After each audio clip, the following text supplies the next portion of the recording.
उत्तर भारत की कड़ाके की ठंड में डूबा हुआ शिवपुर गांव। चारों तरफ घना कोहरा, पेड़ों पर जमी ओस। गांव के कोने में मिट्टी की एक छोटी सी झोपड़ी थी, जहां गरीब किसान रघु अपनी पत्नी गौरी के साथ रहता था। सुबह का वक्त था। ठंड इतनी तेज कि हाथ पैर सुन्न हो रहे थे। झोपड़ी के अंदर मिट्टी का चूल्हा जल रहा था, जिस पर लोहे की कड़ाही में थोड़ी सी सब्जी उबल रही थी। अलाव के पास बैठी गौरी अपने कांपते हाथ सेंक रही थी। आज जंगल में देर हो जाएगी। ठंड में लकड़ी की कीमत बढ़ जाती है। रघु, आज मत जाओ, ठंड बहुत ज्यादा है। अगर आज नहीं गया तो कल चूल्हा कैसे जलेगा? तभी बाहर से कोई दरवाजा पीटने लगता है। इतनी सुबह इस भयानक ठंड में कौन होगा? रघु कांपते हाथों से दरवाजा खोलता है। बाहर खड़ा था गांव का महाजन सेठ धनराज, आंखों में लालच और झर। बहुत हो गया रघु, मेरे पैसे कहाँ हैं? सेठ जी, कल ही तो पूरा हिसाब चुका दिया था, एक एक पैसा ब्याज समेत। ठंड बढ़ गई है रघु, और ठंड के साथ ब्याज भी। अब 5 गुना देना होगा। सेठ जी, इस ठंड में हमारा जीना मुश्किल है, इतना ब्याज कैसे देंगे? नहीं दिया तो तेरी बैलगाड़ी बिकेगी, झोपड़ी खाली होगी और तू गांव से बाहर फेंक दिया जाएगा। सेठ चला जाता है, लेकिन जाते जाते अपने नौकर भूरा से फुसफुसाता है। इस गरीब को सबक सिखाना होगा, ताकि पूरा गांव ठंड में भी कांपता रहे। उस रात गांव बर्फीली खामोशी में डूबा था। हर तरफ कोहरा और मंदिर की घंटियां ठंडी हवा में कांप रही थीं। सेठ धनराज लालच में अंधा हो चुका था। भूरा, आज की रात कोई आम रात नहीं है। आज किस्मत लिखी जाएगी। मंदिर के वो सोने के गहने जो सालों से भगवान की शोभा बने हुए हैं, आज रात मेरे होंगे। और सुन, इल्जाम मुझ पर नहीं आएगा। सारा शक, सारी गंदगी रघु के नाम जाएगी। लेकिन सेठ जी, रघु तो बेगुनाह है। बेगुनाह? इस दुनिया में बेगुनाह वही होता है जिसके पास ताकत ना हो। भूरा डरता है। ठंडी रात उसकी रीढ़ में सिहरन भर रही है। नहीं नहीं, मैं ये नहीं कर सकता, ये पाप है। अगर किसी ने देख लिया तो, अगर भगवान ने हिसाब ले लिया तो?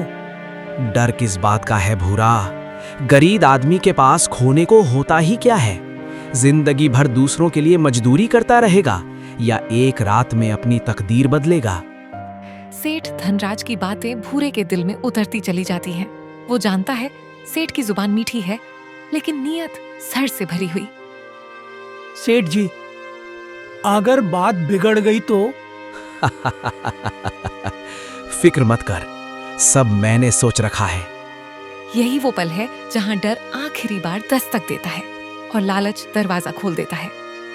ठीक है सेठ जी, जो होगा देखा जाएगा। भूरा डरता है, लेकिन लालच के आगे झुक जाता है और उसी रात मंदिर में चोरी हो जाती है।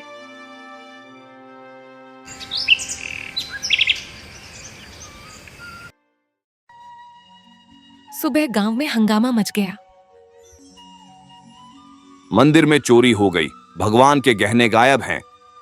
छी छी, आखिर में भगवान के गहने भी? कौन हो सकता है उसका ये मजाल कि मंदिर से चोरी? रघु रोज की तरह उसी रास्ते होकर खेत जा रहा था। ठंडी हवा मंदिर के आंगन में सन्नाटा घोल रही थी। कोहरे के बीच लोग इकट्ठा हो चुके थे। घंटी की आवाज थी, लेकिन उसमें भक्ति नहीं, डर और शक की खनक थी। पंडित जी, बताइए, आपको किसी पर शक है? मंदिर का अपमान हुआ है, भगवान के गहने चोरी हुए हैं। सेठ जी, पक्के तौर पर तो कुछ नहीं कह सकता, पर कल रात मैंने किसी को मंदिर के पास घूमते देखा था। कौन? नाम लीजिए पंडित जी। रघु? हाँ, रघु ही है जो हर दिन यहीं से आना जाना अक्सर होता है। उसके अलावा काल मैंने पूजा करते वक्त तो सब कुछ सही था, और आज? बस फिर क्या था? सेठ धनराज की आंखों में मौके की चमक उतर आई। मैंने देखा है, रघु रात को मंदिर के पास घूम रहा था। ये वही है जिसने भगवान को भी नहीं छोड़ा। भीड़ में फुसफुसाहट फैल गई। शक ने आग पकड़ ली। सेठ जी, मैं निर्दोष हूं। मैं तो बस लकड़ी लेने गया था। हम गरीब हैं, पर चोर नहीं। गौरी की आवाज कोहरे में कहीं खो गई, क्योंकि जब डर और लालच बोलते हैं, सच अक्सर खामोश कर दिया जाता है। चोर है ये, गांव की बदनामी करेगा, निकालो इसे गांव से। ऐसे लोगों की जगह हमारे गांव में नहीं होनी चाहिए। और उस ठंडी सुबह बिना सबूत, बिना सुनवाई, इंसाफ को गांव के बीचों बीच ठंड में जमा दिया गया। और उस भीषण ठंड में रघु और गौरी गांव से बाहर निकाल दिए गए। रघु और गौरी बिना किसी सामान के, केवल अपनी जंजीर जैसी थकान और दिल में डर लिए गांव की बाहर की तरफ चले। हवा इतनी तेज थी कि ठंड उनके हड्डियों तक उतर रही थी। कोहरा इतना घना था कि सामने वाला मार्ग भी मुश्किल से दिखाई दे रहा था। गौरी, तुम संभालो अपने आप को, मैं कुछ करूंगा। रघु, इतनी ठंड मैं नहीं सह सकती। गौरी का शरीर कांप रहा था। ठंडी हवा ने उनके चेहरे पर चोट की तरह वार किया। रात का अंधेरा गहरा था। पेड़ों की शाखाएं ठंडी हवा में चरमराकर जैसे उन्हें रोक रही थीं।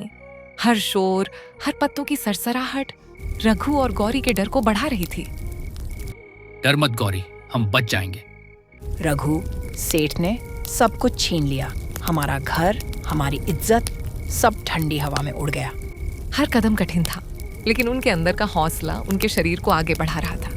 कुछ दूरी पर उन्होंने छोटी झोपड़ी जैसी जगह देखी जहां धुआं उठ रहा था। रघु ने जाकर दरवाजा खटखटाया।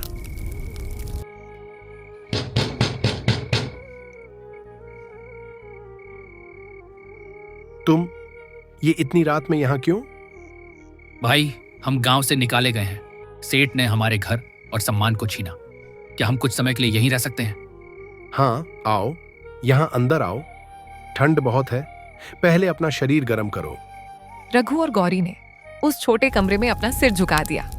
चूल्हे की गर्मी में उनके शरीर धीरे धीरे कांपना बंद कर रहे थे, लेकिन उनके दिल में अब भी डर था। सेठ का डर, गांव वालों का शक और भविष्य की अनिश्चितता। रात गहरी थी। कोहरा इतना घना कि 2 कदम आगे कुछ दिखाई नहीं दे रहा था। मंदिर के पीछे वाली कच्ची गली में भूरा अकेला खड़ा था। उसकी सांसें तेज थीं। हाथ ठंड से नहीं, डर से कांप रहे थे। ये सब गलत हो गया। सेठ ने मुझे बर्बाद कर दिया। तभी पीछे से बर्फ जैसी ठंडी आवाज आई। गलत नहीं भूरा, गुनाह हुआ है। कौन है तू? कोहरे से एक एक परछाई बाहर आई, हाथ में मोबाइल। मुझे जानने की जरूरत नहीं, बस ये जान ले, उस रात मैं मंदिर में था। अरे, तुम झूठ बोल रहे हो। अनजान आदमी ने बिना कुछ कहे मोबाइल की स्क्रीन ऑन की। सेठ जी, क्या हम सच में इसे रघु के ऊपर डाल देंगे? हाँ भूरी, कोई नहीं देखेगा। रघु पर इल्जाम और मेरी ताकत 2 गुना होगी। और आज की ये चोरी, रघु की जिंदगी पूरी तरह बेइज्जत हो जाएगी। चलो।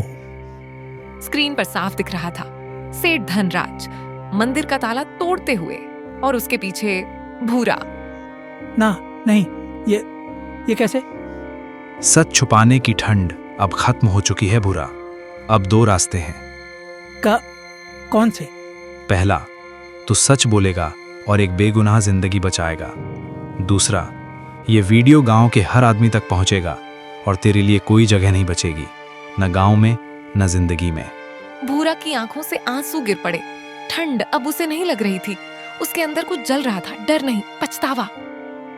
मैं सच बोलूंगा, अब और नहीं छुपाऊंगा। याद रखना भूरा, सच देर से आता है, लेकिन खाली हाथ नहीं आता। अनजान आदमी ने मोबाइल बंद किया और कोहरे में धीरे धीरे गायब हो गया। और उसी रात भूरा के अंदर का डर मर गया और सच जन्म लेने लगा।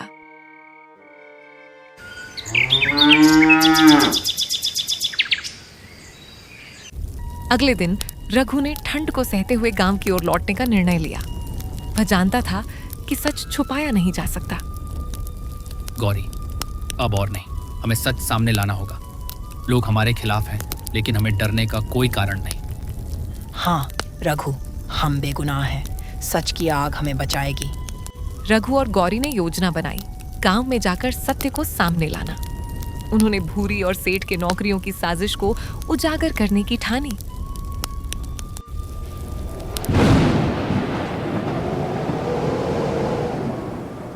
रघु का फैसला होते ही आसमान में जैसे कुछ टूट सा गया।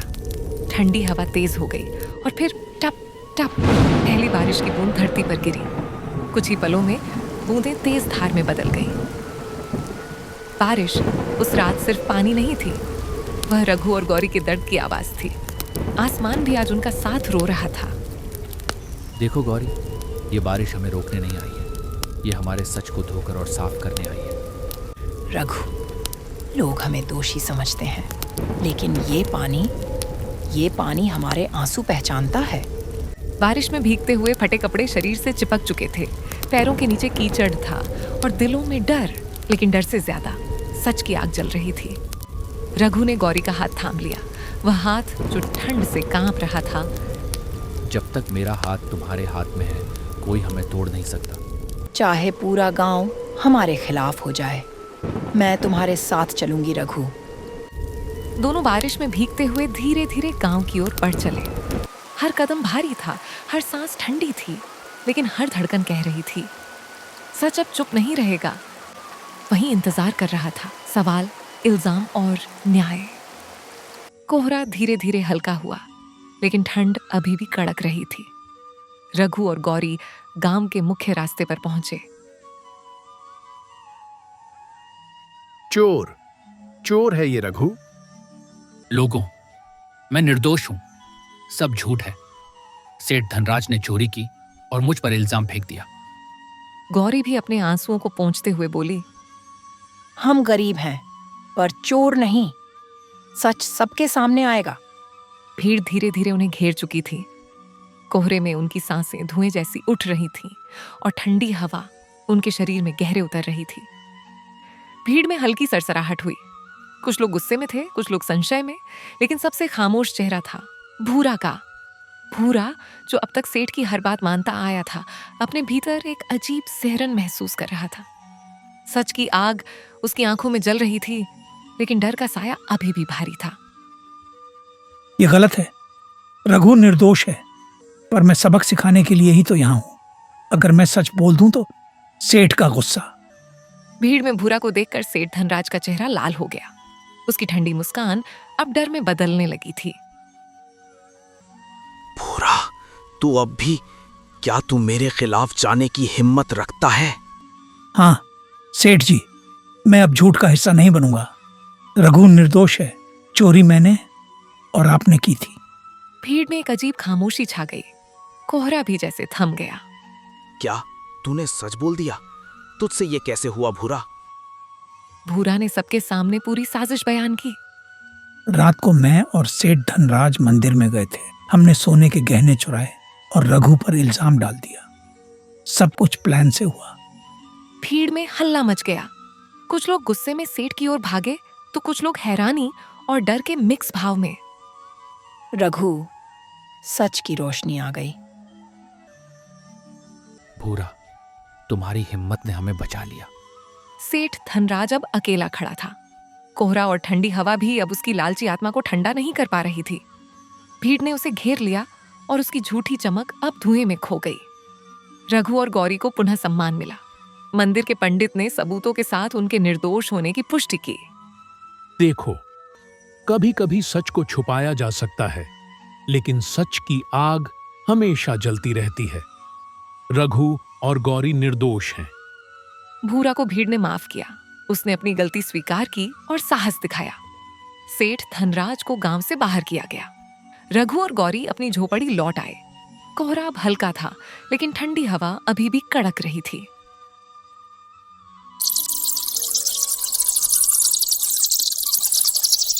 देखो गौरी, सच्चाई की आग ने हमें बचा लिया। हाँ रघु, डर अब हमारे अंदर नहीं है। ठंड चाहे जैसी भी हो, हमारा हौसला इससे भी बड़ा है। और उसी सर्द रात गांव में सच की रोशनी फैली।